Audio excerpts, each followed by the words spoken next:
Cheers and welcome to Bitter Reality Brewing. Yes, thought I'd never have to do this video, but what's the difference between a system like this and a system like this? And what are people not getting? I mean, seriously, not getting. And I'm seeing things out there and I'm seeing a repeat in history. I'm a huge history fan because if you don't know your history, you're doomed to repeat it. If you don't remember your history, you're doomed to repeat it. And if you can't focus on slight differences in history, you're gonna repeat it again. And we're repeating it, and it's driving me nuts. So, let me explain. When I first got into home brewing, I went from doing propane over to electric. And as I was leaving propane going into electric, which the Grainfather was one of the first systems I saw here in the US that I could get that looked like it knew what was going on. Yeah, I'm telling you, I had so many people tell me, you're cheating. You're cheating, you're cheating. That's not how you brew beer. You're cheating. It's propane, you know, you can do it on your stove if you have to, if you're doing small batch, but otherwise you get outside, you get a propane tank, you get your burner. That's how you brew beer. Using an electric system is cheating. Yes, I'm serious. And some of you out there might remember that. I'm like, seriously? I mean, it was frowned upon. It literally was frowned upon. Electric brewing, how dare you? That's not real home brewing. And I'm like, so me being able to get a consistent, repeatable process is bad? I'm missing something. And I've watched so many different interviews with professional brewers, and one of the common questions out there is, if you had to start over in brewing from the very beginning of home brewing, what would you do different? Every one of them seems to say, or at least the majority seem to focus on, fermentation control, fermentation control, fermentation control. They would have spent more money on controlling their temperatures during fermentation than they did on their brewing equipment. And some of them even joked, hey, I would have stuck with a freaking cooler or a kettle, just a big old pot on a propane tank, but I would have focused spending money on my fermentation temperature control. Okay, now that I've gotten that out of the way, what is the difference between these things? Because I keep watching people say, oh, this is a novelty, oh, it's a joke, oh, that's garbage, oh, that's... No, it's a huge step in the evolution of home brewing. It is a massive step. And there's another company out there that you probably know who has just done another step in home brewing very similar to this. And you may have missed it. Yes, you may have missed it. So, first, this is a mash and boil. That's right. Now, can you do extract? Yeah. But it is a mash and boil system for all grain brewers. And most of the systems that I've used, and I've done tons of videos on them, are mash and boil. There are 4 steps to your brewing process other than a bunch of little extras. Is mash, boil, ferment, hopefully you got good temperature control, and serve. If you haven't bottled in a while, that can be an ordeal. I mean, okay, serve. So do I have to, let it sit in a bottle for 2 weeks, get carbonation correctly. Hopefully it doesn't get a carb bomb.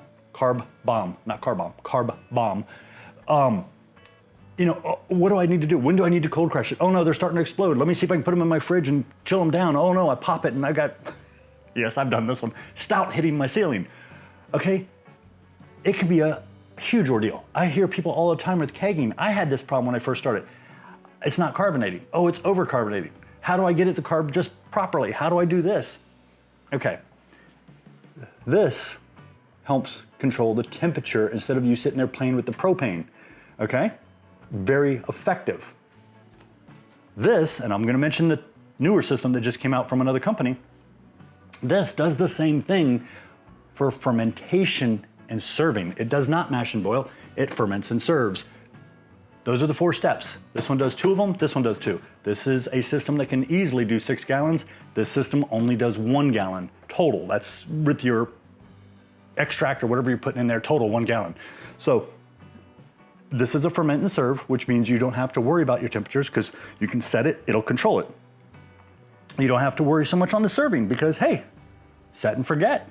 And no, there's been so many little things I hear out there that are incorrect.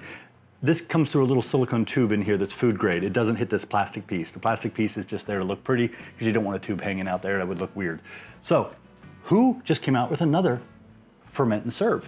Now, you might see it as just a mini kegerator and just a serving system, but I've spoken to them and they said, yes, it can heat, and yes, it can serve after it does the fermentation, especially with a floating dip tube. Keg King, that's right. Keg King Kegmaster series has a new or rather new, system. It's only available, I believe, in Australia right now. It's not over here in the US, but it's called the Solstice. They have their kegs for it, and they're 2.5 gallons or 10 liters, and it uses DC. Hey, this can use DC.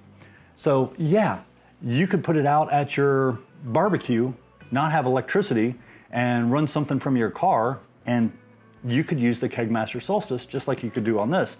I will give a little disclaimer with both this and the Kegmaster is when you're moving a keg of finished beer around, you can stir up the stuff on the bottom and you might get a little haze that you didn't expect, so be careful if you do that. But you know, if you have something that's, you know, out like a big old gazebo and you can keep it, you know, rather clean, you could probably put it out there, cover it up, and let it do its ferment and serve out there, as long as it's not too hot out there or too cold, of course. But yeah, it's an evolution in home brewing. This is the evolution, is the ferment and serve type systems. What I'm expecting within the next year to 2 years, I don't know who's gonna come out with it. Hey, it could be Blickman and Anvil. I doubt it, because they're really focused on the other types of systems, but you never know. I didn't know who iGulu was a couple years ago. So anybody could be coming out with this. It could be Keg King. Keg King's ready. They got the stuff going on. It could be their competitor out there, Kegland. It could be Spike Brewing. It could be any company you can imagine. Maybe it's a company we haven't imagined. Eventually, someone's gonna come out with a 5-gallon, 20-some liter, but 5-gallon ferment and serve system. Now, can you put all grain in here? No. Can you do an all grain on either in something like this, a smaller brewing system, or you know, a colander and 2 pots, and then put it in here and ferment and serve? Yeah, sure. So each system has its limitation. I'm not gonna go over here and ferment and serve, just like I'm not gonna do a mash and boil over here. Every system has its limitations, okay? And if you did all 4 together, it would get kind of expensive back in the day, like the Picos, that were very expensive for what you got. So keep in mind, it's not that it's a novelty, although this I do kind of say sometimes it would be awesome in an apartment where somebody just doesn't have the space for a bunch of extra equipment. Because yeah, technically they could do some all grains right on their kitchen stove, put it in here. It doesn't take up a lot of space. It's self-contained. They don't have to get a special refrigerator for, you know, temperature control. They don't have to do all kinds of crazy ice baths. This is great for somebody who doesn't have a lot of space. If you're a home brewer or you're an avid brewer and you want to do all kinds of cool experiments, this is pretty awesome still. Yeah, still. I mean, it fits a lot of niches, or niche, whatever. It fits a lot of different people based on what they want to do. And it's all, like I always tell you, you do you, I do me, and it's all good.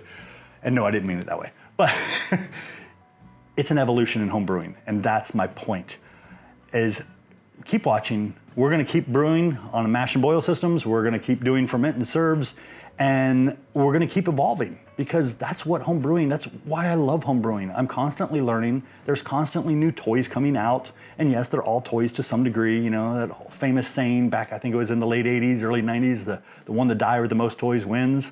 So yeah, it's just a different approach, and it's a good thing. It's just a matter of getting there. I would love to see a new home brewer come into the hobby and say, hey, you know what, I'm gonna get this Anvil foundry, and then I'm gonna get this 5-gallon ferment and serve system, and when I start getting low on beer, I'm gonna brew some more, finish up those last couple sips, clean it out, move my wort over there, let it ferment. When it's done fermenting, it's gonna do everything for me, and I'm just gonna be able to serve.